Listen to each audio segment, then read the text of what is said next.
10 చెప్పినప్పుడు కూడా 10 సార్లు కూడా రావచ్చు. ఒక 10 సార్లు గూగుల్ గురించి చెప్తున్నాను. ఆ విధంగా వచ్చి కూడా ఇక్కడ సక్సెస్ అయిన వాళ్ళు కూడా ఉన్నారు.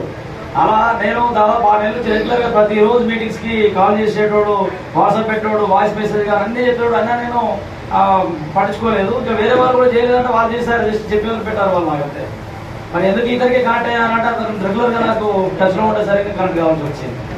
అంటే చూడండి, అంత ఓపిక కూడా ఇంపార్టెంట్. అంత ఓపిక కూడా అవసరం ఇక్కడ. అలాంటిది ఇప్పుడు దగ్గర ఏంటంటే ఒక 100 మంది వరకు నాకు టీం వచ్చారు.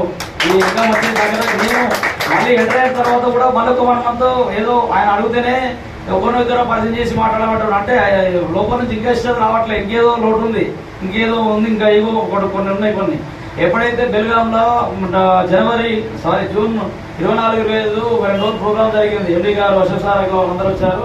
ఒక 1200 మంది తోటి ఇక్కడ ప్రోగ్రామ్ జరిగింది.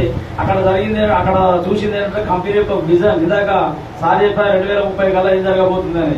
ఆ విజన్ కనుక అక్కడ స్పష్టంగా చూసేసరికి ధారవాడ ప్లాంట్ కూడా వెళ్ళి విజిట్ చేయడం జరిగింది. ఎట్లా తయారు చేస్తున్నారు ఏంటి అని.